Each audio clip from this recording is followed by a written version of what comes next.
Chapter 16. A Learned Italian. Seizing in his arms the friend so long and ardently desired, Dantes almost carried him towards the window, in order to obtain a better view of his features by the aid of the imperfect light that struggled through the grating. He was a man of small stature, with hair blanched rather by suffering and sorrow than by age. He had a deep-set, penetrating eye, almost buried beneath the thick gray eyebrow, and a long and still black beard reaching down to his breast. His thin face, deeply furrowed by care, and the bold outline of his strongly marked features, betokened a man more accustomed to exercise his mental faculties than his physical strength. Large drops of perspiration were now standing on his brow, while the garments that hung about him were so ragged that one could only guess at the pattern upon which they had originally been fashioned. The stranger might have numbered 60 or 65 years, but a certain briskness and appearance of vigor in his movements made it probable that he was aged more from captivity than the course of time. He received the enthusiastic greeting of his young acquaintance with evident pleasure, as though his chilled affections were rekindled and invigorated by his contact with one so warm and ardent. He thanked him with grateful cordiality for his kindly welcome, although he must at that moment have been suffering bitterly to find another dungeon where he had fondly reckoned on discovering a means of regaining his liberty. "Let us first see," said he, "whether it is possible to remove the traces of my entrance here. Our future tranquillity depends upon our jailers being entirely ignorant of it." Advancing to the opening, he stooped and raised the stone easily in spite of its weight. Then, fitting it into its place, he said, "You removed this stone very carelessly, but I suppose you had no tools to aid you." "Why?" exclaimed Dantes with astonishment. "Do you possess any?" "I made myself some, and with the exception of a file, I have all that are necessary, a chisel, pincers, and lever." "Oh, how I should like to see these products of your industry and patience!" "Well, in the first place, here's my chisel." So saying, he displayed a sharp, strong blade with a handle made of beechwood. "And with what did you contrive to make that?" inquired Dantes. "With one of the clamps of my bedstead, and this very tool has sufficed me to hollow out the road by which I came hither, a distance of about 50 feet. 50 feet, responded Dantes, almost terrified. "Do not speak so loud, young man. Don't speak so loud. It frequently occurs in a state prison like this, that persons are stationed outside the doors of the cells purposely to overhear the conversation of the prisoners. But they believe I am shut up alone here. That makes no difference. And you say that you dug your way a distance of 50 feet to get here?" "I do. That is about the distance that separates your chamber from mine. Only, unfortunately, I did not curve aright, for want of the necessary geometrical instruments to calculate my scale of proportion. Instead of taking an ellipsis of 40 feet, I made it 50. I expected, as I told you, to reach the outer wall, pierce through it, and throw myself into the sea. I have, however, kept along the corridor on which your chamber opens, instead of going beneath it. My labor is all in vain, for I find that the corridor looks into a courtyard filled with soldiers." "That's true," said Dantes, "but the corridor you speak of only bounds one side of my cell. There are 3 others. Do you know anything of their situation?" "This one is built against the solid rock, and it would take 10 experienced miners, duly furnished with the requisite tools, as many years to perforate it. This adjoins the lower part of the governor's apartments, and were we to work our way through, we should only get into some lock-up cellars, where we must necessarily be recaptured. The 4th and last side of your cell faces on. Stop a minute. Now where does it face?" The wall of which he spoke was the one in which was fixed the loophole by which light was admitted to the chamber. This loophole, which gradually diminished in size as it approached the outside to an opening through which a child could not have passed, was, for better security, furnished with 3 iron bars, so as to quiet all apprehensions even in the mind of the most suspicious jailer as to the possibility of a prisoner's escape. As the stranger asked the question, he dragged the table beneath the window. "Climb up," said he to Dantes. The young man obeyed, mounted on the table, and, divining the wishes of his companion, placed his back securely against the wall and held out both hands.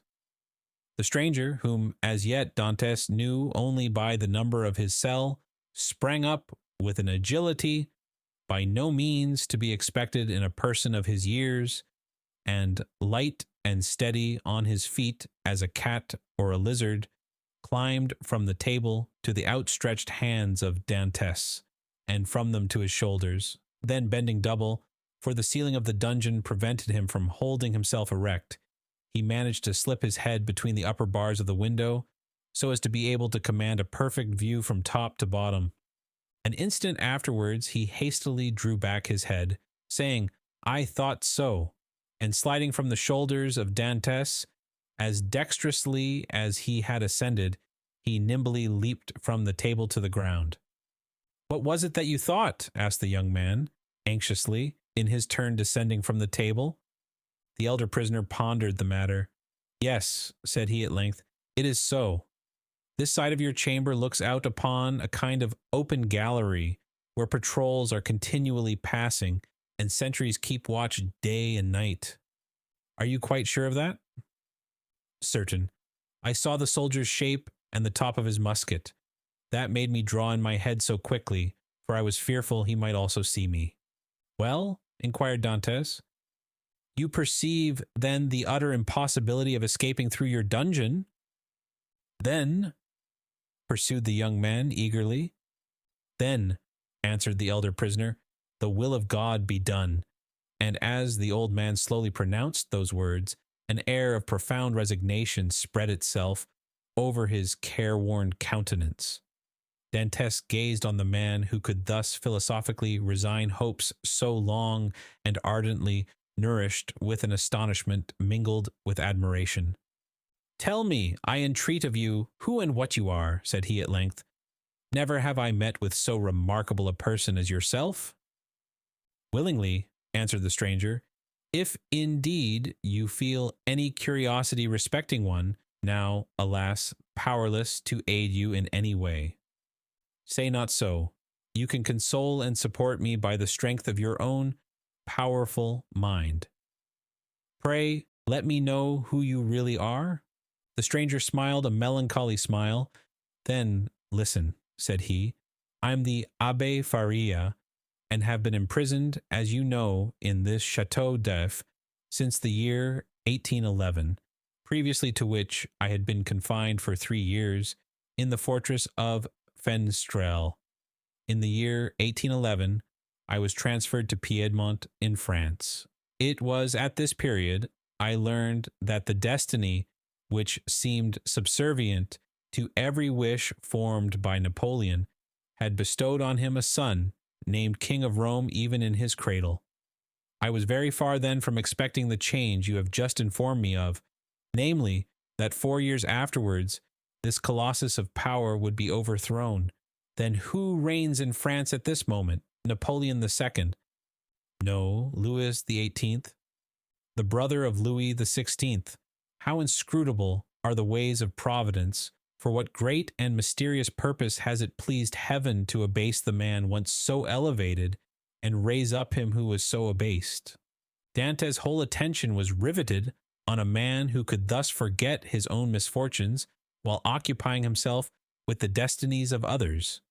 "Yes, yes," continued he, "'twill be the same as it was in England, after Charles III Cromwell, after Cromwell Charles II, and then James II, and then some son-in-law or relation, some Prince of Orange, a stadtholder who becomes a king. then new concessions to the people, then a constitution, then liberty. Ah, my friend, said the abbé, turning towards Dantès and surveying him with the kindling gaze of a prophet. You are young. You will see all this come to pass. Probably, if ever I get out of prison. True, replied Faria. We are prisoners, but I forget this sometimes, and there are even moments when my mental vision transports me beyond these walls, and I fancy myself at liberty. But wherefore are you here? Because in 1807 I dreamed of the very plan Napoleon tried to realize in 1811. Because, like Machiavelli, I desired to alter the political face of Italy, and instead of allowing it to be split up into a quantity of petty principalities, each held by some weak or tyrannical ruler, I sought to form one large, compact, and powerful empire.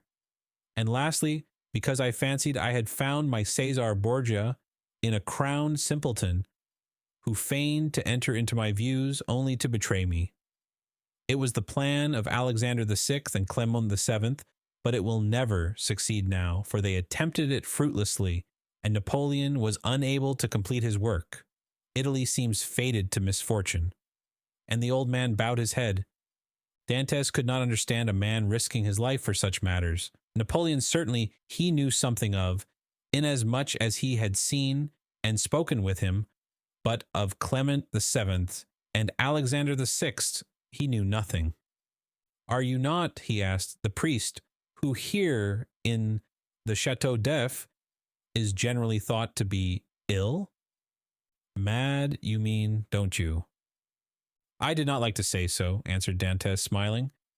Well, then, resumed Faria, with a bitter smile, let me answer your question in full, by acknowledging that I am the poor mad prisoner of the Château d'If, for many years permitted to amuse the different visitors with what is said to be my insanity, and, in all probability, I should be promoted to the honor of making sport for the children, if such innocent beings could be found in an abode devoted like this to suffering and despair.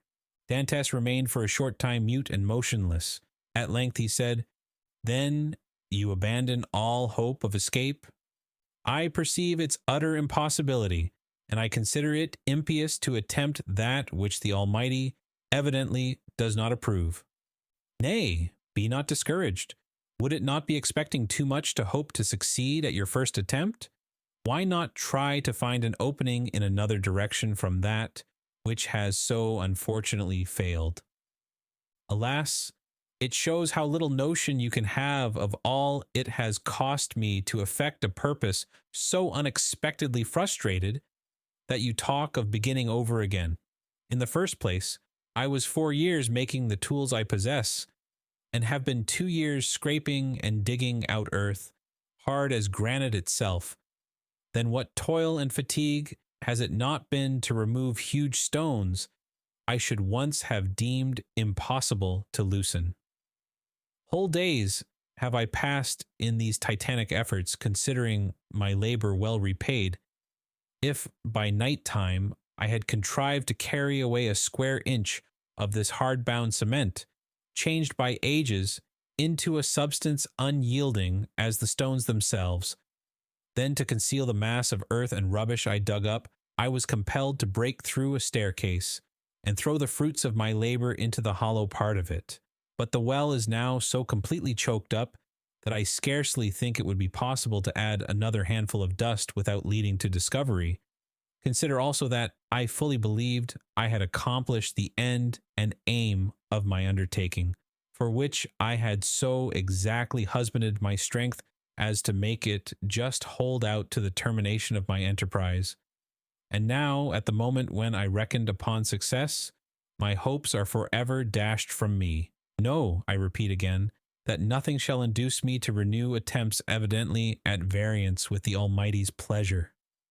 Dantès held down his head, that the other might not see how joy at the thought of having a companion outweighed the sympathy he felt for the failure of the abbé's plans. The abbé sank upon Edmund's bed, while Edmund himself remained standing. Escape had never once occurred to him.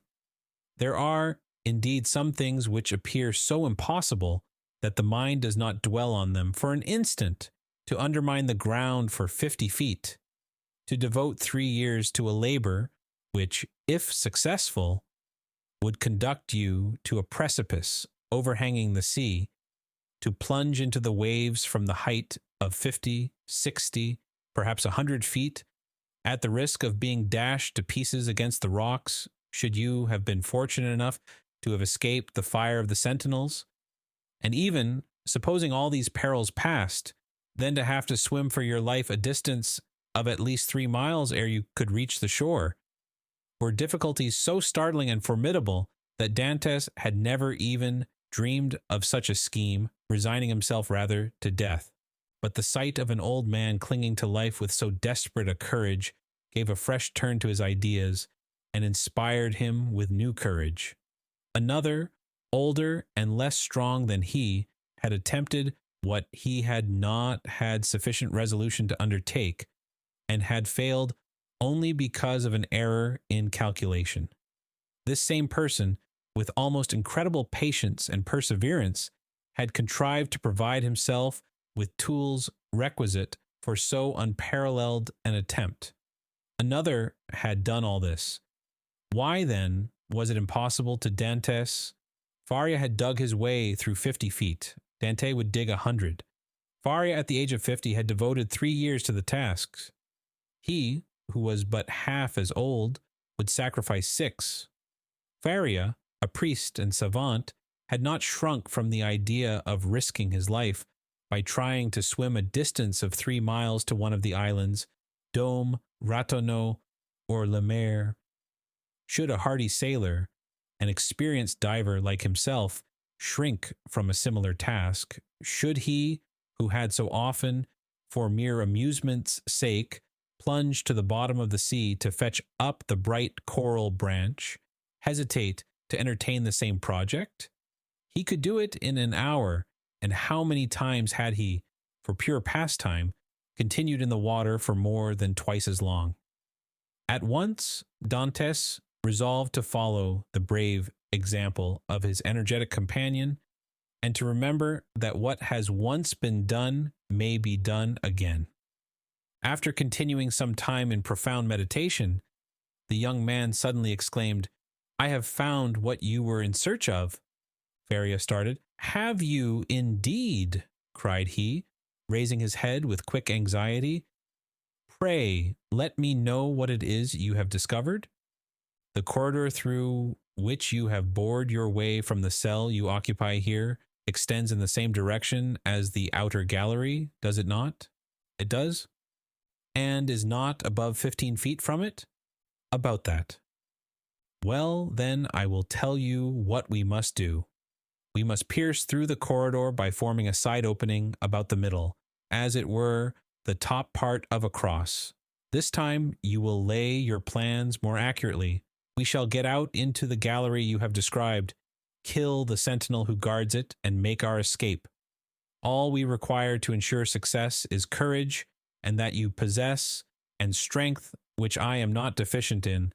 As for patience, you have abundantly proved yours. You shall now see me prove mine." "One instant, my dear friend," replied the abbé. "It is clear you do not understand the nature of the courage with which I am endowed, and what use I intend making of my strength. As for patience, I considers that I have abundantly exercised that in beginning every morning the task of the night before, and every night renewing the task of the day. But then, young man, and I pray of you to give me your full attention, then I thought I could not be doing anything displeasing to the Almighty in trying to set an innocent being at liberty, one who had committed no offense and merited not condemnation." "And have your notions changed?" asked Dantes with much surprise. "Do you think yourself more guilty in making the attempt since you have encountered me?" "No, neither do I wish to incur guilt. Hitherto I have fancied myself merely waging war against circumstances, not men. I have thought it no sin to bore through a wall or destroy a staircase, but I cannot so easily persuade myself to pierce a heart or take away a life. A slight movement of surprise escaped Dantes. "Is it possible," said he, "that where your liberty is at stake, you can allow any such scruple to deter you from obtaining it?" "Tell me," replied Faria, "what has hindered you from knocking down your jailer with a piece of wood torn from your bedstead, dressing yourself in his clothes, and endeavoring to escape?" "Simply the fact that the idea never occurred to me," answered Dantes. "Because," said the old man, "the natural repugnance to the commission of such a crime prevented you from thinking of it, and so it ever is, because in simple and allowable things our natural instincts keep us from deviating from the strict line of duty. The tiger, whose nature teaches him to delight in shedding blood, needs but the sense of smell to show him when his prey is within his reach, and by following this instinct he is enabled to measure the leap necessary to permit him to spring on his victim. But man, on the contrary, loathes the idea of blood. It is not alone that the laws of social life inspire him with a shrinking dread of taking life, his natural construction and physiological formation." Dantes was confused and silent at this explanation of the thoughts which had unconsciously been working in his mind, or rather soul. For there are two distinct sorts of ideas, those that proceed from the head and those that emanate from the heart. "Since my imprisonment," said Faria, "I have thought over all the most celebrated cases of escape on record. They have rarely been successful. Those that have been crowned with full success have been long meditated upon and carefully arranged. Such, for instance, as the escape of the Duc de Beaufort from the Chateau de Vincennes, that of the Abbé du Bouquois from Fort-l'Évêque, of Latude from the Bastille. Then there are those for which chance sometimes affords opportunity, and those are the best of all. Let us, therefore, wait patiently for some favorable moment, and when it presents itself, profit by it." "Ah," said Dantes, "you might well enjoy the tedious delay. You were constantly employed in the task you set yourself, and when weary with toil, you had your hopes to refresh and encourage you." "I assure you," replied the old man, "I did not turn to that source for recreation or support." "What did you do then?" "I wrote or studied." "Were you then permitted the use of pens, ink, and paper?" "Oh no," answered the abbé. "I had none but what I made for myself." "You made paper, pens, and ink?" "Yes." Dantes gazed with admiration, but he had some difficulty in believing. Faria saw this. "When you pay me a visit in my cell, my young friend," said he, "I will show you an entire work, the fruits of the thoughts and reflections of my whole life, many of them meditated over in the shades of the Colosseum at Rome, at the foot of St. Peter's Basilica, Mark's Column at Venice, and on the borders of the Arno at Florence, little imagining at the time that they would be arranged in order within the walls of the Chateau d'If. The work I speak of is called a treatise on the possibility of a general monarchy in Italy, and will make one large quarto volume." "And on what have you written all this?" "On 2 of my shirts. I invented a preparation that makes linen as smooth and as easy to write on as parchment." "You are, then, a chemist?" "Somewhat. I know Lavoisier, and was the intimate friend of Cabanis." "But for such a work you must have needed books. Had you any?" "I had nearly 5,000 volumes in my library at Rome, but after reading them over many times, I found out that with 150 well-chosen books a man possesses, if not a complete summary of all human knowledge, at least all that a man need really know.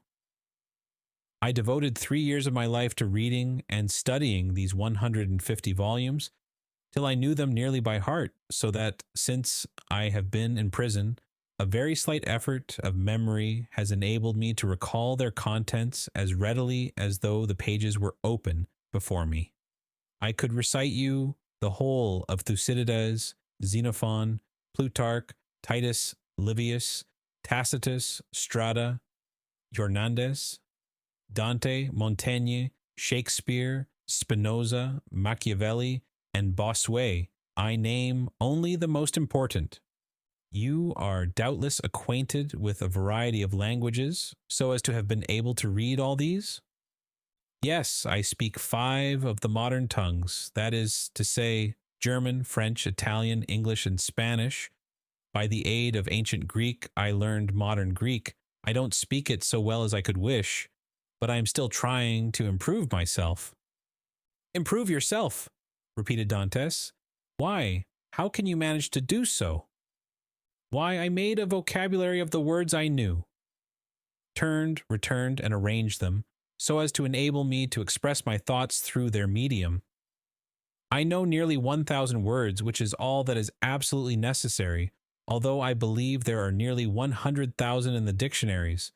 I cannot hope to be very fluent, but I certainly should have no difficulty in explaining my wants and wishes, and that would be quite as much as I should ever require. Stronger grew the wonder of Dantes, who almost fancied he had to do with one gifted with supernatural powers, still hoping to find some imperfection which might bring him down to a level with human beings. He added, "Then, if you were not furnished with pens, how did you manage to write the work you speak of?" "I made myself some excellent ones, which would be universally preferred to all others if once known. You are aware what huge whitings are served to us on maigre days. Well, I selected the cartilages of the heads of these fishes, and you can scarcely imagine the delight with which I welcomed the arrival of each Wednesday, Friday, and Saturday, as affording me the means of increasing my stock of pens, for I will freely confess that my historical labors have been my greatest solace and relief. While retracing the past, I forget the present, and traversing at will the path of history, I cease to remember that I am myself a prisoner." "But the ink," said Dantes, "of what did you make your ink?" "There was formerly a fireplace in my dungeon," replied Faria, "but it was closed up long ere I became an occupant of this prison. Still, it must have been many years in use, for it was thickly covered with a coating of soot. This soot I dissolved in a portion of the wine brought to me every Sunday, and I assure you a better ink cannot be desired. For very important notes, for which closer attention is required, I pricked one of my fingers and wrote with my own blood." "And when?" asked Dantes. "May I see all this?" "Whenever you please," replied the abbé. "Oh, then let it be directly," exclaimed the young man. "Follow me, then," said the abbé, as he re-entered the subterranean passage, in which he soon disappeared, followed by Dantes.